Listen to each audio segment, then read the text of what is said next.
And it fucked up the game. It's not cool, man. Down the robocalls.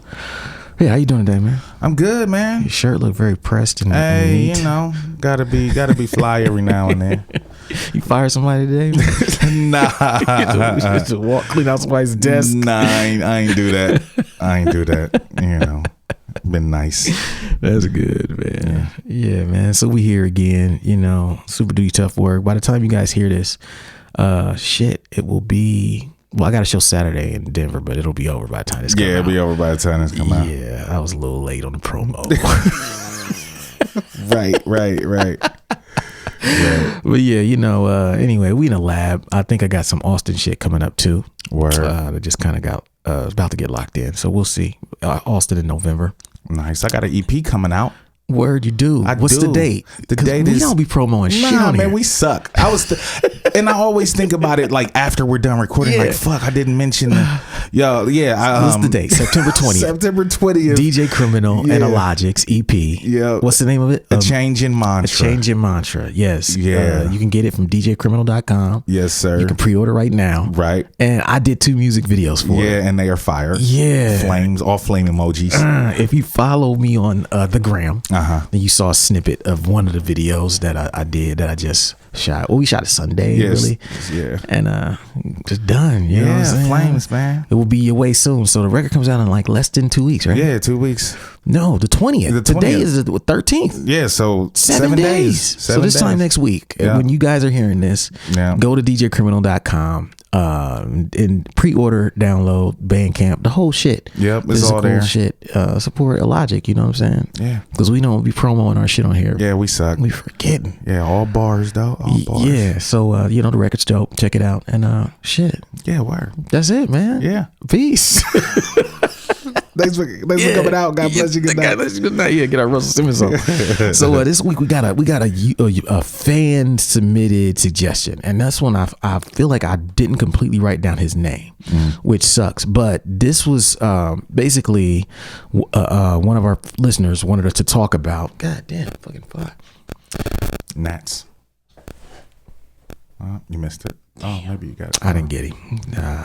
Okay, so this week we got a user or a fan suggested topic, and a topic they want us to talk about live shows and how people get screwed over. Really how performers get screwed over financially in live shows. And we know we got a lot of people who do live events, live shows, throw shows, you perform, and some of you are fine, but some of you might need this. Yeah. Because today we're going to get into just like little things that people do to you and things that you also do to yourself. Yeah. Everybody gonna need this at some point. Yes. In their career.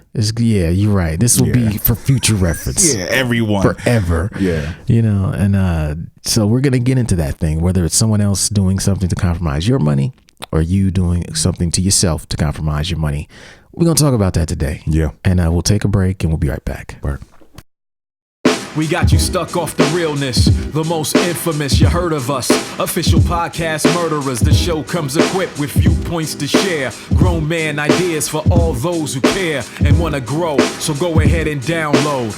Every single week with a brand new episode. You're not alone in this world, cousin, so we share information and honest discussion and keep repping a culture like we supposed to. They spread gossip, but they never come close to.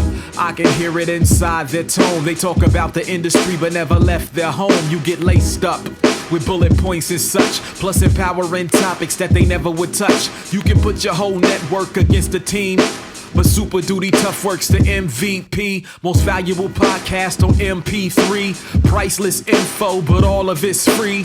So take these words home and think them through. Super Duty Tough Work is coming at you. You are now listening to Super Duty Tough Work with your host, Blueprint. Raw and uncut. Adult conversations. No shucking, no jiving, and no bullshit.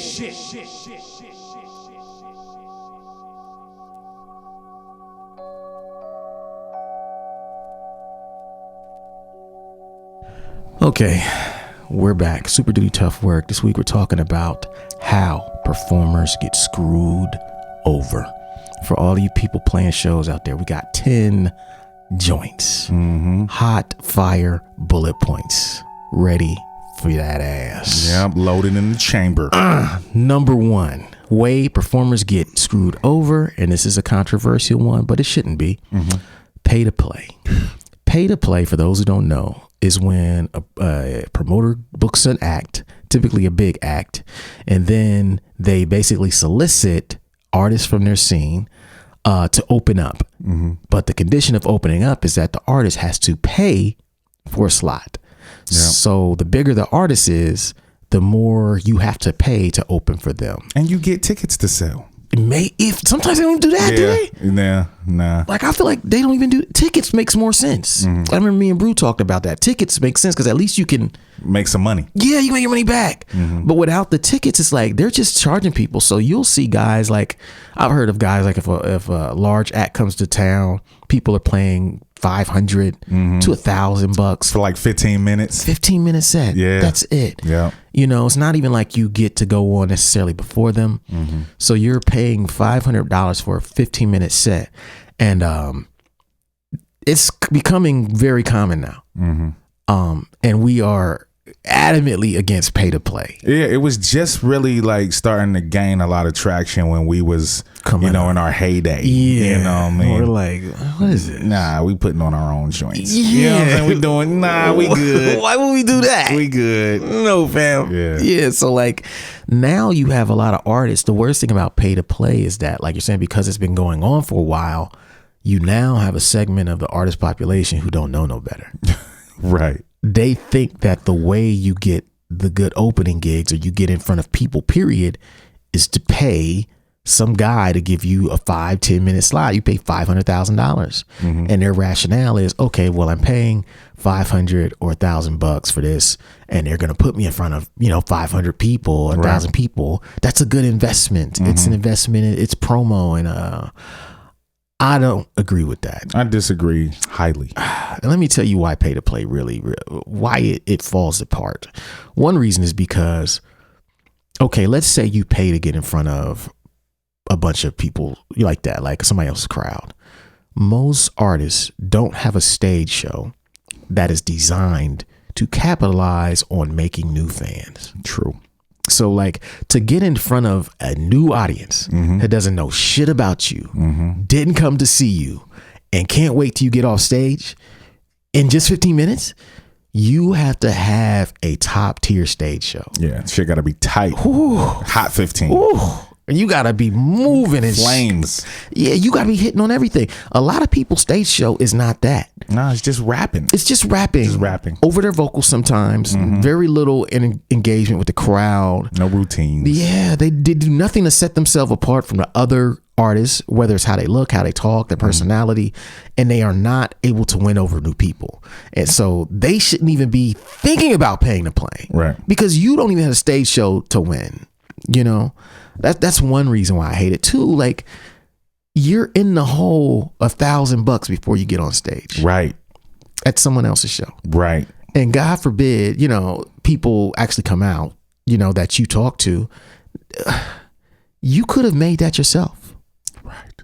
Like, you could have seriously got a venue for $200, a little bar or something. Yeah. $50 for the doorman, $100 for the sound man. Yeah. Rest in your pocket. Right. You bring out 100 people at $10 a piece. You got the money that you would have paid to get in front of somebody else's fans. Yeah.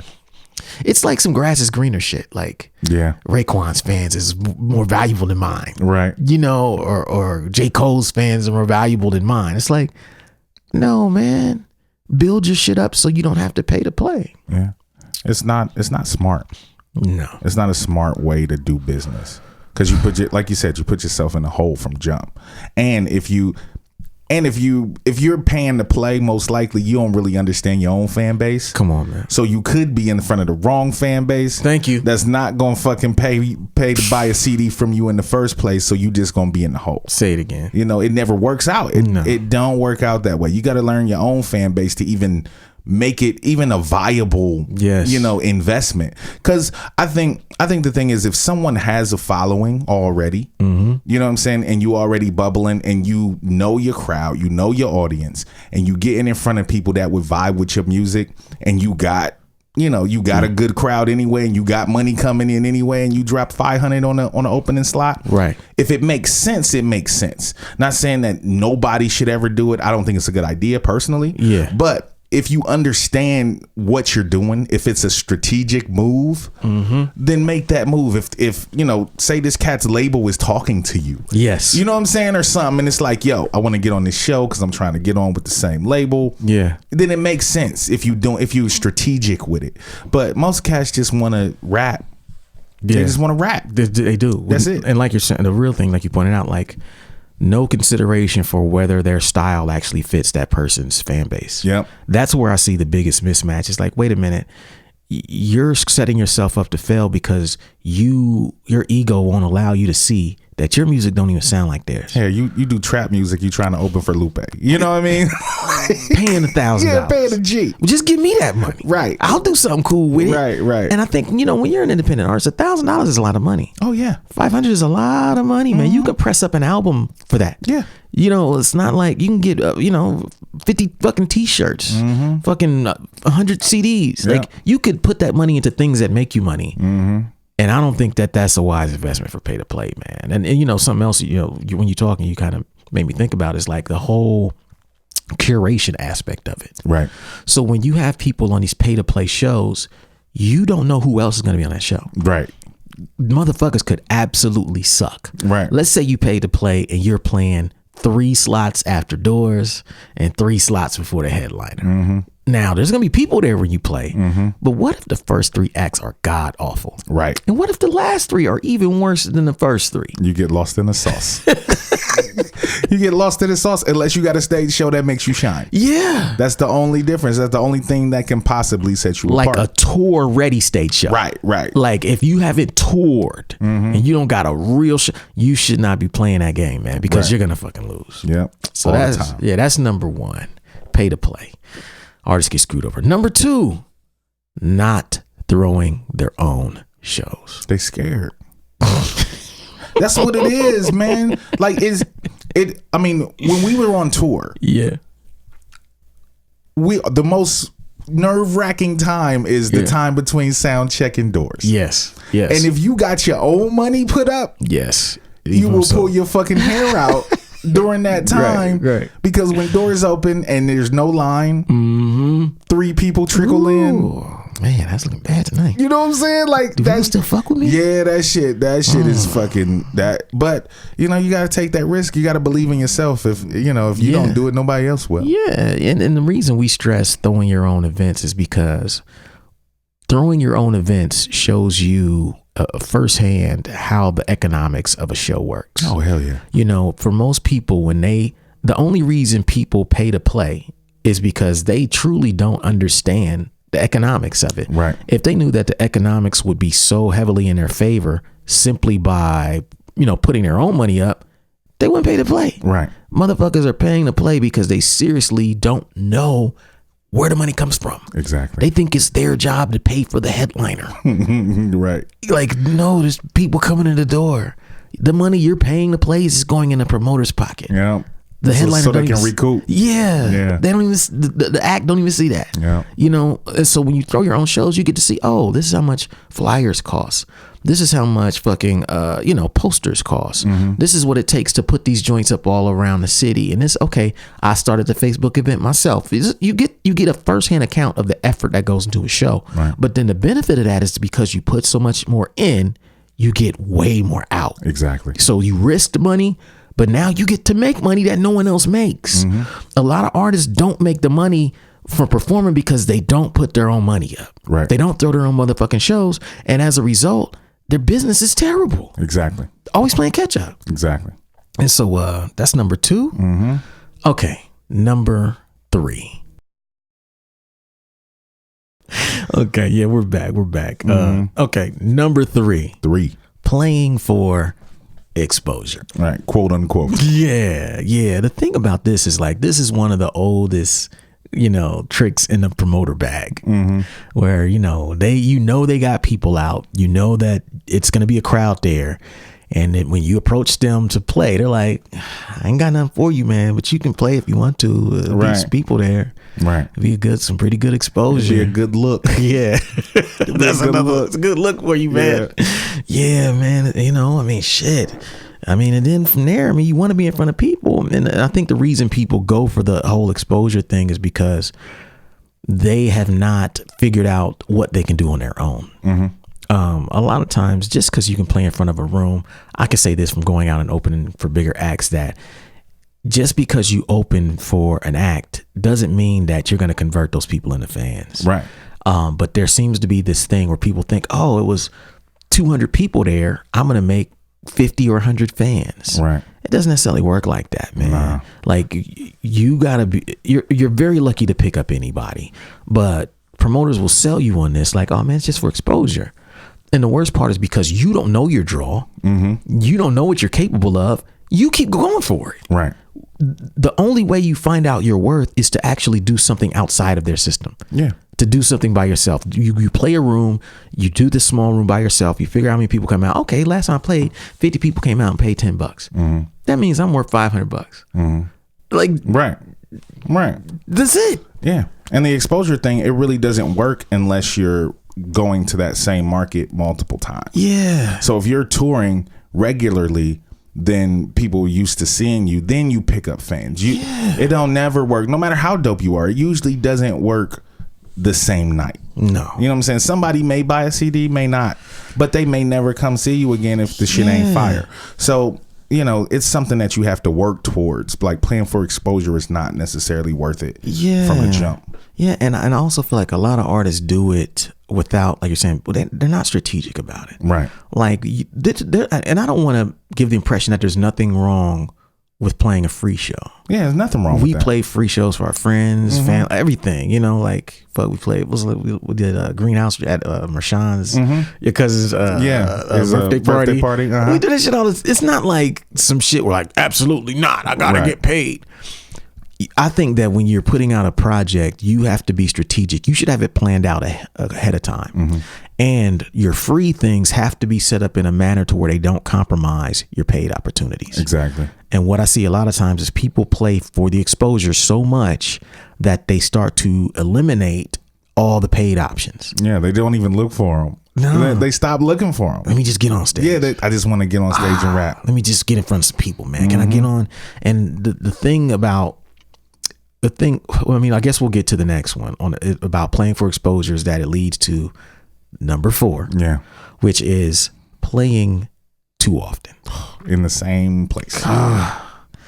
Playing too often is bad for a lot of things. And what a lot of artists don't think about is like the life cycle of a new artist, right? When you first start coming up in your local scene and you start drawing, everybody's noticing.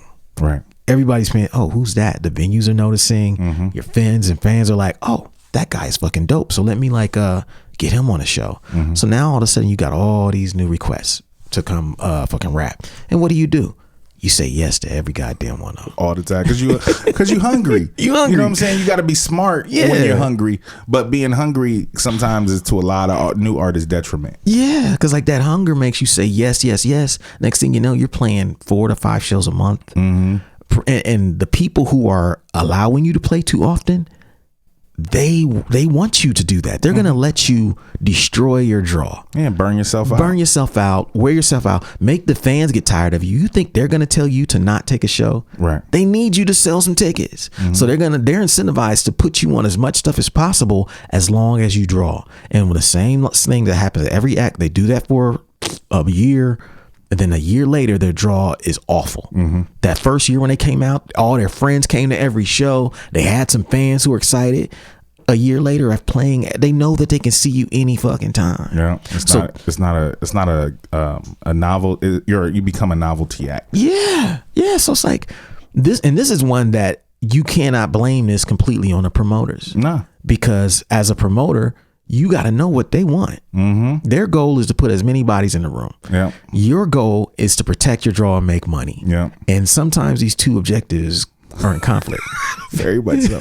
Sometimes you gotta say no. Yeah, you gotta say no, man. And if you continue to say yes, you're gonna eventually find that your numbers are gonna start to suffer, and you'll end up having to take a year off, 2 years off anyway to build your draw back up. So why not just be very selective from jump and not play very often? And the thing too, it's financial. You know, I play in Columbus once a year, no more than that. If that, I didn't play this year at all in Columbus. Last year I played once album release party and then the 2x2 festival. So 2. That was a lot for me recently. I try to do 1 a year, and I found that when I do my 1 joint a year, they come out. But when I start getting to 3 and 4 and people, oh man, I just seen him. I can see him anytime. It doesn't hit as hard. And not only that, my money started to get money. You know, like make less money. People offer me less money because now it's not so special to get me on a bill. And so, you know, you got to guard your fucking draw and think about the money, because if you start playing too much, you're going to get screwed over. Straight up. All right, we'll take a break and we'll be right back. What up, everybody? Blueprint here to let you guys know that all 3 of my books are finally back in stock. That means right here, What a Night. This book is back in stock. It's $10. This is a book about the worst shows of my career. That's 10. Word is Blog Volume 1 is back in stock. That's $10. And also, The Making of Adventures in Counterculture. This book is about my Adventures in Counterculture album. If you have the album, you know the album, you should have a book too. That's $10. All 3 of these books are back in stock for $10 each, or you can get all 3 of them for just $25 right now on waitlist.net. That's all I got today. Thanks for your support. Peace.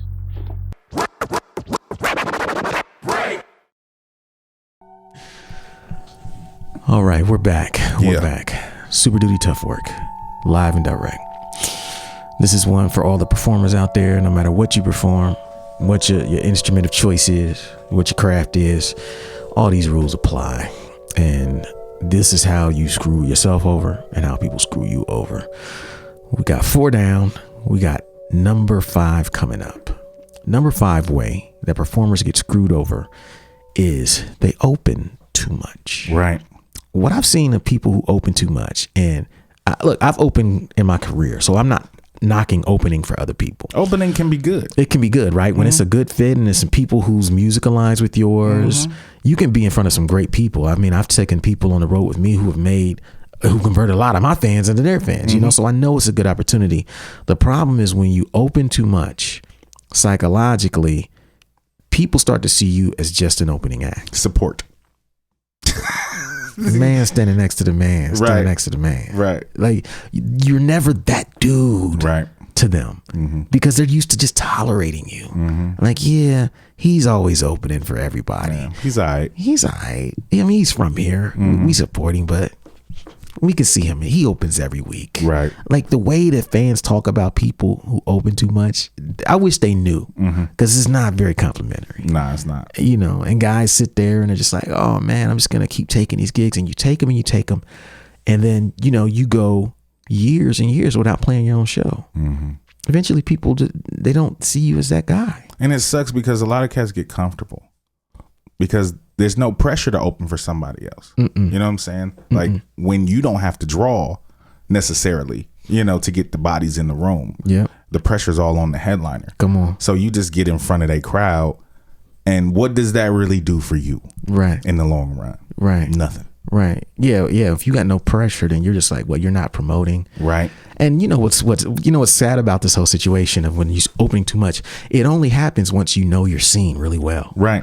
Like you got to be successful just enough to become that guy who gets the opening. Right. So the key is to be successful enough where you get offered, but don't take them all. Don't take them all. Know when to turn them down. Yeah. Be strategic. Yeah. Here in Columbus, when cats ask me like, Print, you know, would you be interested in open for somebody if we have come through? I'm always like, yo, it gotta be a legend. Right. It gotta be somebody that I want to meet. That's it. Because it ain't those cats ain't coming through every week. Yeah, when we open for Raquel. Yep. And then we did Raekwon. Then we did Raekwon. Back to backs. Yeah. So that's how it was. And like, what are you guys looking for? We're looking for that. Like if it's not that, nah. And we drew on all those shows. Like it wasn't like our fans came out and paid $15-20. Right. Which is also a challenge for opening too much. Like putting yourself on bills that your fans can't even afford to pay. Right.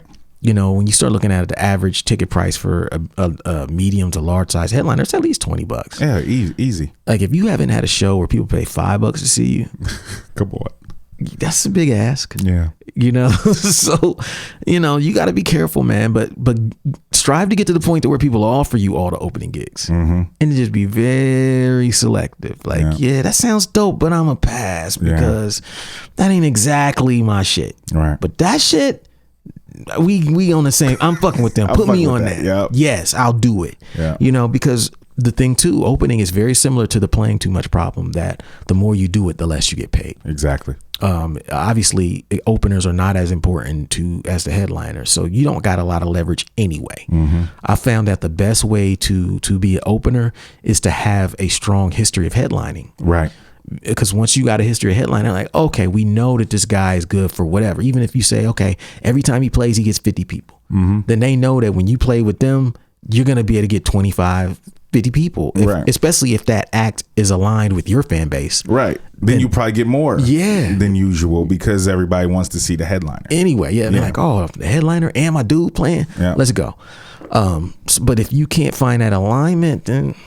yeah, it's iffy. And your money not going to be right. So, you know, opening too much, it sounds great. It looks good on Instagram. Oh, yeah. People will be on your dick. Like, yo, you open for such and such. Yeah. Knowing they didn't buy no merch, no t-shirt. They probably was at the bar when you was rapping. Right. Didn't pay you no mind. But, hey, man, you open for so-and-so, so you made it. It's like, yo, man, same thing that we said about the pay to play. Have a stage show that can capitalize on it. If not, I'm not completely sure that it's worth it. It's not. You know, work on your stage show. Yeah. That's number 5. Number 6.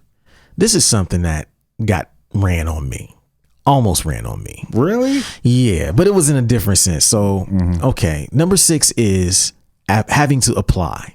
So, peep it. So I remember I did that speaking thing at that Creative Control Festival. I did that a couple years back and put the thing on YouTube right after it came out. So I started getting a good amount of views and people were like, oh shit, we didn't know Blueprint could actually do an hour-long lecture, you know what I'm saying? And I started getting some emails. Hey, I got an email from somebody say, hey man, we got this thing going on. Well, really, they reached out to a friend of mine and we're like, hey, can you reach out to Blueprint and see if he'd be interested in doing, you know, and speaking at our event. And I was like, yo, just tell them to hit me up and we'll talk about it. I was like, I'm interested in hearing them out. Yeah, tell them to reach out to me directly. They reach out to me directly and like, yeah, you know, we got this thing going on. We want you to be one of the featured speakers, whoop-de-whoop-de-whoop, blah, blah, blah, blah. And they're like, yeah. But yeah, you got to go to our website and apply. What? Yeah. So why are you reaching out to me if... You see what I'm saying? Yeah, like... Yeah, I'm like, hold on, man. What was it? An application fee? I didn't even go. But here's what I think. I think that. But here's the truth. Do you think that anybody that get booked for Coachella has to apply? Hell no. You think that anybody gets booked for, I don't know, like any large festival has to go to a website and fill out an application? No. The artists that they are willing to pay, they are going to make an offer. The artists that they're not, and the artists that they want to try to avoid pay, that they want to have leverage over, they're going to send to the website. Right. So now they've switched the dynamic to go from I'm approaching you to you're now approaching me. Right. You see what I'm saying? Yeah. That shit is real slick. Yeah. Because I was like, hold on, did he just run okey doke on me? Apply for what? Yeah, I thought you were trying to book me. Right. Like the next step should be you making an offer. Exactly. If I have this in the budget, if I don't have anything in the budget, it should be you making an offer. It's not me acting like some stranger on the street, like I stumbled upon your website. I don't know anything about you and your people outside of you approached me from seeing what I did. But now they changed the power dynamic to where am I thirsty? Right. How did this happen? You're searching them out. Yeah, I'm searching them out. I'm like, no, man, that's not how this is going to go. Yeah. And I know how it is just from our touring history. We don't be applying and play at clubs. No, we send them the information. If they want the date, they take the date. Right. If they don't, we move on. Yeah. To someone who does. Yeah, that doesn't make sense. Yeah. And I've seen people do that now where it's like, some artists, you got to fill out the thing because no one is asking you to play. Exactly. You're right. Exactly. You're like, oh man, I need to play on this thing and no one's asking me to play. Let me just shoot my shot. Do that. But be very wary of people who approach you, but then tell you to apply to their shit. Right. That's not how shit goes. Nah, that don't even sound right.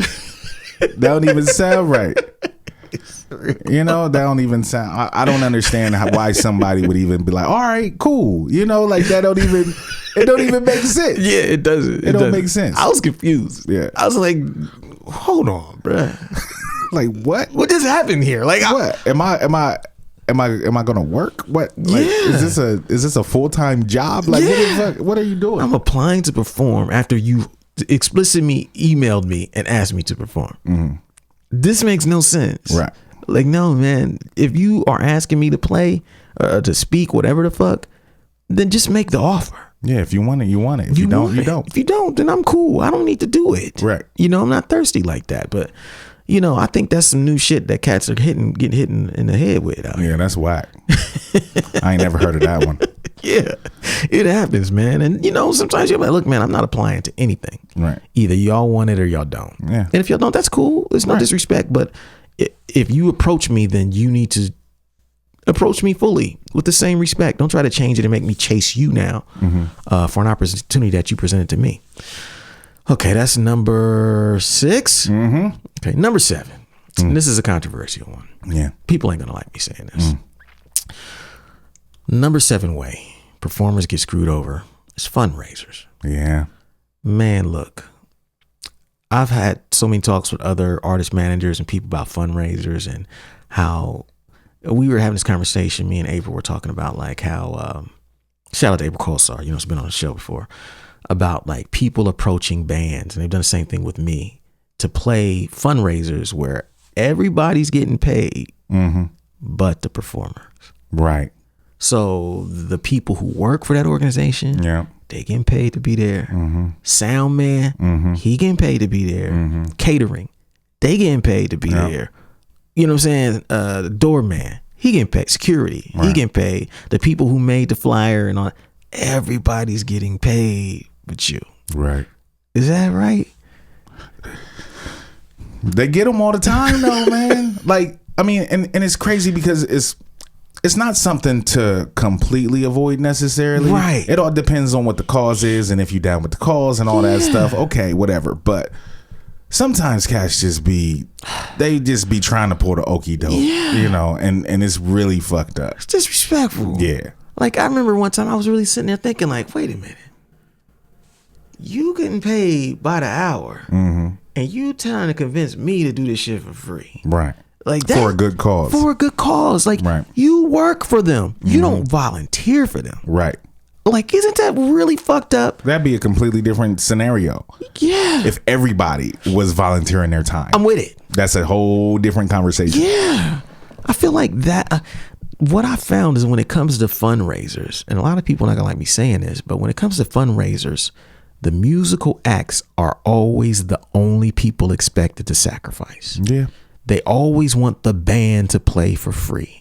Hey, man, I'm doing this fundraiser for whatever. I need you to play for free. But everyone else, you can't get the venue for free. Right. I bet you the drinks in there ain't free. Right. You know what I'm saying? Parking ain't free. Why am I the only person expected to do it for free? Yeah. We talk all about like artists struggling and getting jerked and all that. This is one where like sometimes people don't have your best interest in mind, even though they have a good idea. Exactly. There's nothing wrong with the benefit. I think it's awesome when people come together to do something for a bigger cause, right? But I don't see that situation being equitable most of the time for the performers. Yeah. It usually isn't. Yeah. It's usually them putting in the work to raise money for someone else. Yeah. And that's not always a good look. No, I'm like, okay, what about us? Is there some assumption that we don't care about money? Or we're rich or something? Right. What's the assumption that makes people comfortable doing that? Because it's a good cause. But why ain't it good enough for them to fucking volunteer for? I mean, I completely agree. But why ain't the sound man? Motherfuckers be on this like this shit. Motherfuckers be on this like he's a positive artist. Yeah. You know, like he's one of us. Right. You know what I mean? Like he'll do something for, you know, breast cancer awareness, whatever, you know, cancer, whatever. Yeah. You know what I'm saying? Like he's woke. Yeah. You know, like he'll do it. Because it's a good cause. You know what I'm saying? Like sometimes to our detriment, the fact that we don't, you know, talk about the bullshit and do the bullshit, like people think that they can take advantage of that aspect. And it is completely and utterly disrespectful to us as artists, especially artists on our level, that's the independent artists that are funding their own shit, that are, you know, this is their livelihood. But, you know, we need to make money in order to continue to do what we do. We ain't got the time to practice for, you know, a month straight to get a set right for your benefit. You know what I'm saying? And not come away with nothing. Nothing. That's not cool. And furthermore, to add on to that, and we know how it is, you play a benefit for someone else. Let's say I haven't played a show in a year in Columbus. Mm-hmm. If I play a benefit next, people don't care if it's people are going to come out to see me. Exactly. And that money that they paid to see me is not going to go to me. It's going to go to that cause, right? Mm-hmm. But what happens next time I try to play a show a month later? Exactly. They already saw me. Mm-hmm. They just saw me play 2 weeks ago. Why the hell would they come see me again? Yeah. I've hurt my own draw for a situation where I've lost twice now. Right. You know what I'm saying? So it's like, damn, I can't get motherfuckers to come back because that shit was successful. Mm-hmm. And now everyone else is still getting paid with me. Yeah. It's not cool. Like, I've always had to gripe with that. I didn't like that. It wasn't that I didn't like benefits, but I was like, yo, this is a very unpopular opinion about this shit that I have. Mm-hmm. But I wonder why artists don't ever speak on it. I think they're afraid, because if you turn it down, you look like a greedy asshole. Yeah. They're afraid of the backlash. Yeah, we're afraid of the backlash to say, yo, y'all are jerking us. Mm-hmm. Y'all are taking advantage of our kindness and our, you know what I'm saying? Like, y'all are taking advantage of our willingness to help this cause because y'all ain't sacrificing either. Yeah. Like, I mean, what's wrong with donating a percentage? Right. You know what I'm saying? The artists may not get their full, you know, whatever they usually get paid. Yeah. Like every artist, you know, this is our agreement, but donate 10%, 15% of whatever your pay is to the cause. Yes. Okay, that's a completely different conversation. Yes. You know, but the fact that we're out there working and everybody else who's working is getting paid, it's not fair. No. You know what I'm saying? It's not fair at all. Nah, bro. I hate that shit. Yeah. And you see it all the time. People here will really exploit the charity things. Oh, yeah. We got the fundraiser for this. We got the fundraiser for the nonprofit. We got the fundraiser for this thing, this organization, this thing. And it's like, all these people are getting paid, man. They got nice jobs. They work 8 to 5 for this organization. Mm-hmm. They not volunteering no time. You know, I never understood how profitable nonprofits actually were. They are super profitable. Dog. The name is an oxymoron. Oh, dog. Come on, man. My wife works for a nonprofit. It's insulting. Yeah. Like how much money they make. Like they just have to spend all the money by the end of the year. Right. So it's like if they end the year with 100 racks in the bank, they got to get rid of that shit. Mm-hmm. So they look like they took an L. Right. Like it's crazy. It's wild. Yeah. We were talking about it on Twitter one time, me and Alaska and Zilla and some other cats. And it's like, nah, bruh. They got a sweet deal. Mm-hmm. Like they not fooling nobody, man. Yeah. It's like, yo, I don't want to hear this shit because y'all are salaried, right? Working for this nonprofit. Yet, hey, let's bring Blueprint and not play him nothing. Mm-hmm. It's not fair. No, not so at that's all. Number 7. Yeah. Okay, we'll take a break and we'll be right back. What's up, everybody? The deal we're running today on Weightless.net is a 2-Headed Monster CD plus 2-Headed Monster t-shirt for just $20 total. That's the t-shirt and the CD for $20 total. The t-shirt we have in every size. That's small, medium, large, extra large, and 2XL. Every single size, men's sizes, we ship internationally. So you can get the CD and the t-shirt, or I should say CD and the t-shirt for just $20 on Weightless.net. Go there right now and support the movement. Thank you. Peace.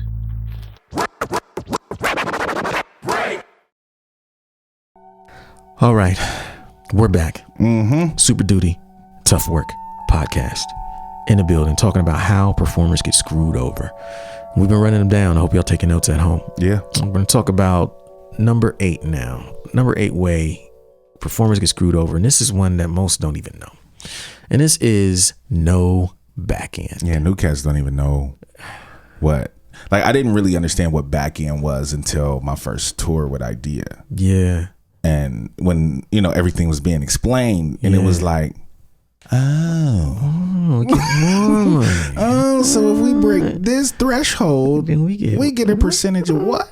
Okay. Oh, all right, let me get my promotion on. Right. Let me go hard. Let me get some heads in the building. Yeah. It's incentive. Yeah. It's incentive, man. So like Backend, for those who don't know, is a term used to describe money you make after the show has broken even. Mm-hmm. So let's say I rent bar number one, whatever, the Star Bar, we'll call it. I rent the Star Bar. We got to show the Star Bar.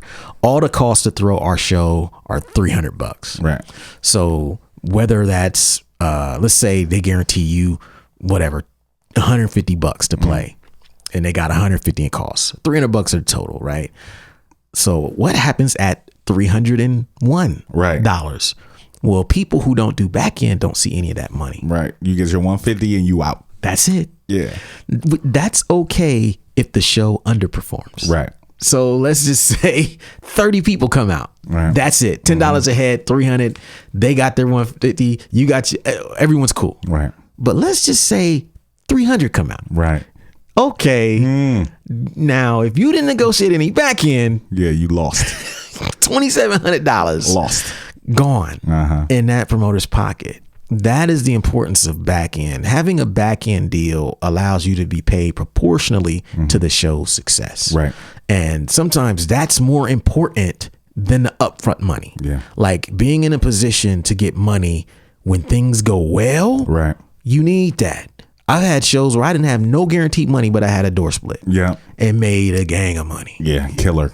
Like, been a few times. Yeah. Remember the first time we did Memphis? Yep. Yeah. We drove like 8 hours on a door split. Yep. Killed it. Destroyed things. Destroyed it. Yep. Man, brothers made a lot of money that night. Yep. Because we had negotiated a good Backend percentage. We didn't have no guaranteed money. We were willing to take the risk up front for reward in the back if the show did well. And the show did great. And so I had a situation like that in Kalamazoo, Michigan. Same thing where everybody's like, holy shit, we made what? Because at the beginning of the night, I'm like, yeah, our deal is blah, blah, blah. But, if it goes well, we could be all right. Yeah. Man, it went great. Yeah. And, but had we not have negotiated what we did for the Backend, we would not have saw any additional money when the show did well. Right. So my recommendation to artists get screwed over by being overly concerned with the front end. Yeah. Oh man, I just need my 150, dog. After that, nope. Yeah. It's really being small minded. Yeah, very much so. Because to you, even if it's $500, yeah, or if it's 10%, you know what I'm saying, 5%, whatever, back end, whatever, little, yeah. But as long as you get something, right? Because you don't know how that thing's gonna go. Some promoters, now we can add this caveat: some promoters are not gonna do it if you don't have leverage, exactly, or history, exactly, or reputation for you, or they think it could go either way. They don't know, so they might take a chance with you. Like, you know what, we'll just split it. After $300, 50% to you, 50% to me. Yep. Okay, yeah, cool. Now if you blow it out, great. Yeah, then they'll be like, oh shit, let's do business again. And doing those deals is what allows you. Having a good Backend percentage allows you to not focus on the front end, but in doing so, you reduce the risk for the promoter. Right. And it incentivizes you to promote, yes, to play a better show. And if you do kill it and say you only get, an extra $100 or something. Right. The fact that you broke even and you made extra money, the promoter will bring you back. Yes. That's somewhere you can go play at again. And you would probably get a better front end deal. Yes. Coming in, than you did in the first place. Yes. Yes. So important, man. So that's Backend. Number 8. Okay. Number 9. Way artists get screwed and performers get screwed over is too many performers. No more than 3. 4 max. Max. Headliner plus 3. Yeah. I think that's about all people can take. Max. Yeah. Too many performers, man. I know what people thinking. The more artists we put on this bill, the more people that come. It don't work like that. Hell no. In fact, I think it has the opposite effect. Very much so. Like if you think about the average ticket goer's mentality, when they start looking at a flyer and they start seeing too many names, every name they see is probably 30 minutes later they're gonna show up to that show. If it ain't a freaking festival, right. There should be no more than 4 names Right. on the fucking And you flyer. can even kill it at a festival. You can put too many names there too. So it's like, you look at these festivals sometimes like, okay, well, yeah, there's 20 performers, but people are coming for the last 4. Exactly. The last 5. Because there's so many names and they're thinking, well, how long is it going to take to get through? Yep. Calculating. Yeah, okay. That means add 30 minutes for each one of those. I'll be there at 11. Headliner plays 11:30. And that's how you signed up for a show that no one's going to come to. Yeah. Or at least not to see you. Right. It'll be packed when they play. The financial problem with too many performers is that you have zero leverage. None. So bad. Like you can't demand money. You can't say I deserve, I normally get, I'd like to have. You can't say none of that shit because if you're like one of 20 performers, they can get rid of you today and get another dude to fill your spot tomorrow. Or just not replace you because they already got too many anyway. Right. Like we don't need you. Right. That actually helps the show to get rid of your ass. Right. We might stay on schedule now. But yeah, too many performers, it's just bad. Like you reduce your chance. I mean, and even just think of it in terms of a competitive sense. The more people on stage, the more difficult it is to establish yourself in the minds of those fans. Yeah. So how are you going to get them then to check out your Instagram, go follow you on social media, look you up after the show, go buy a CD, t-shirt, whatever, vinyl, something from you, go get your car. How are you going to get them to do that when there's so many artists doing the same thing you're doing? Yeah. I'm a firm believer, like you said, 3-4 max. Yeah. When you get there, then you got like a sweet spot, just enough to keep the time filled, but not enough to piss people off. Yeah, and get them tired of rap. Yeah. Because, I mean, especially if you don't have anything interesting going on, if everybody's just stand up in front of the crowd and rap to them, you know what I'm saying? You don't got no routines, you hit and play on the CD player or whatever. Like, that shit gets tiring, even with 3 or 4. Yeah. You know what I'm saying? Like there has to be some dynamics in the show. I remember, one of when me and Carnage toured a few years ago, like we brought somebody with us. So it was 3 acts already. Yeah. So we would tell promoters like no more than 1 more opener if you want an opener at all, because we have our own opener. Yeah. You know what I'm saying? So a lot of times it might be the promoter. You know what I'm saying? Yes. That's the extra person. But a lot of times it's like, no, we have 3 acts. We don't need nobody else. Right. We have an opener for a reason.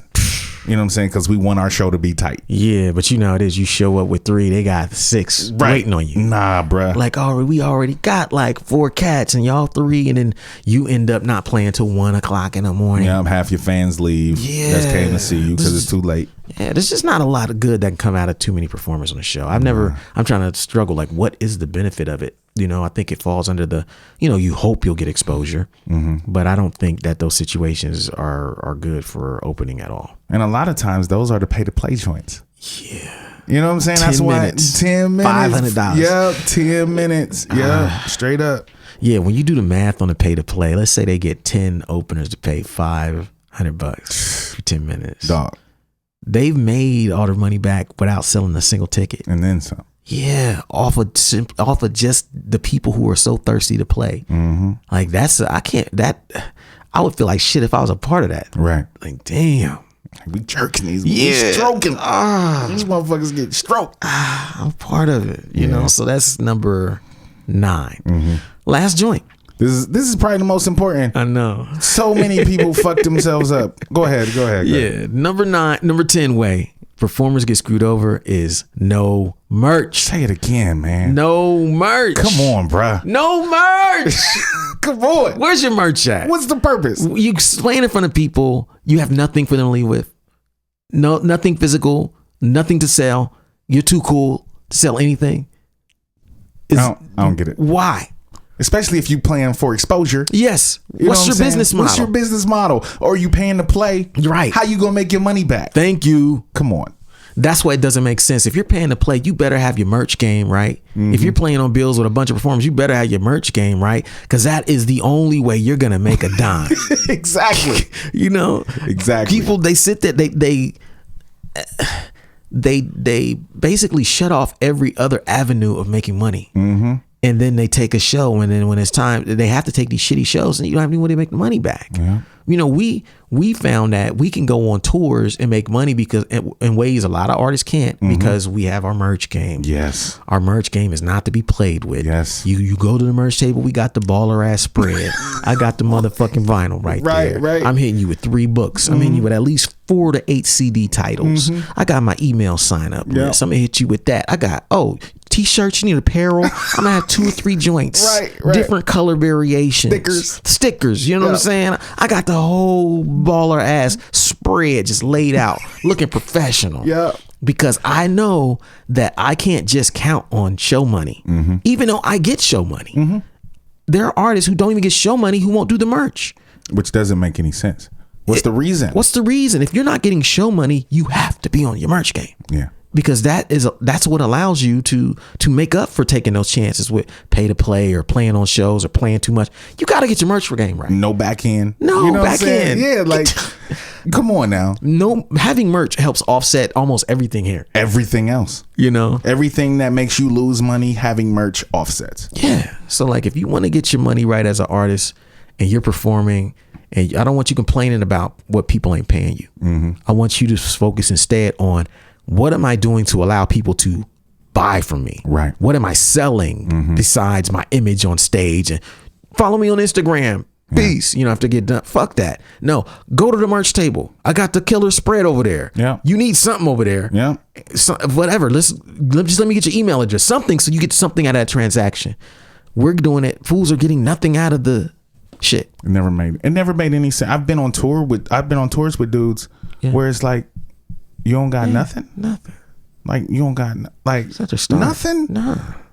And you know, them dudes be starving out there. They be out there thirsty, like, damn. Man, I feel guilty eating around them because their money be fucked up. Dog, there's been some situations where I had to leave. You know what I'm saying? Just because I ain't want to eat in front of cats. You know what I'm saying? Like, I had to go. Nah, I'm gonna go. You know, I'm gonna do this on my own. You know what I'm saying? On the low. On the low. Yo, I'll be back in a little bit. You know what that Russell Westbrook mean when you on the bench eating that sandwich? Shit. This is you on tour. Yeah, man. I've had some situations where it's like, yo, bruh. Or, you know, you stop at the gas station. You just go and get you some chips and a water. You know what I mean? Yeah. Cats can't do it. And you in the back munching away, and they looking back like, damn, all right, dude. Money ain't right. But they didn't bring no fucking merch. Ain't my fault. Right. It's every man for himself. How do you not have no way to eat? What are you depending on? I mean, I would have more respect if you just put down a donation thing. Right. A jar or bucket or something. Say, hey, look, man, I don't got no merch, but throw something in the hat. Right. If you like the show. Yeah, even street performers got the hat. Come on. Cats be out here out sick. Yeah. I mean, and I think it's a new cat thing too. Yeah. Like a lot of these new performers, cause streaming. Yeah. You know what I'm saying? Motherfuckers don't press up CDs no more. Right. Who has a CD player? Like, everybody has a fucking CD player. Yeah. Like, cars still come with CD players. Yeah. So, I mean, don't gotta be, what's up? Posters. Everybody got a wall. T-shirts. Everybody got a back. Like, sell them a shirt. Sell them a fucking poster. It doesn't have to be a CD. Yeah. Like, I think people let the whole CD thing, you know, discourage them from doing merch in general. It's just an excuse. Yeah, something. Nah, man, you can do wristbands, headbands, you can do anything. You can do flash drives if you don't want to press up a CD. Keychains, coffee mugs, buttons, pins. I did the lapel pins for my last record. Sold all of them. I only had like 50 that were left after the promo item for the record, but they sold. So, like, you don't have to do the same merch everyone else does. Right. You don't even have to press music, but you need merch. Right. Period. Yes, sir. Or you need to put the hat down. That's it. Whatever. Yeah. Be a street performer with or that quit. Shit. Like, what you out there for? What you out there for? You can rap anytime. Yeah. Why you wasting our time performing and I can't even come up to the merch table and take something home? Yeah. If I did like your set, I'm gonna forget it in 2 weeks because I don't got no fucking CD. That's a fact. They what do they call it? Clout chasing. Clout chasers. That's big with the youth now. Come on, man. They don't care about like building a fan base. It's about that clout. Saying you were on stage, saying you were on that show, even if you didn't use it to propel your career any further. Which is whack. It is. So that's it. It's number 10. Let me read them back. How performers get screwed over. Number 1, pay to play. Number 2, not throwing their own shows. Number 3, playing for exposure. As Musab said, expose me to some money, motherfucker. Number 4, play too often. Number 5, opening too much. Number 6, making you apply. Number 7, fundraisers. Number 8, no backend. Number 9, too many performers. And number 10, no merch. If you got problems getting paid, if you wondering why your shit ain't working, look at these items and get your shit tight. We wish y'all the best. Let us know in the comments what y'all think about this. If you on the SoundCloud, right, hit that heart, John. If you on YouTube, hit that like, John. Yeah. You know what I'm saying? And if you on iTunes or whatever, give us that 4-5-star thing, man. Yes. Hook your boys up with the rating and the whole shit. And that's it this week. And we'll see y'all next week. Peace. Thank you for listening to Super Duty Tough Work. Subscribe to the podcast on iTunes. Follow the podcast on SoundCloud. Peace. Shoot, I got styles already that's more complex that nobody know about. I mean, super duty tough work.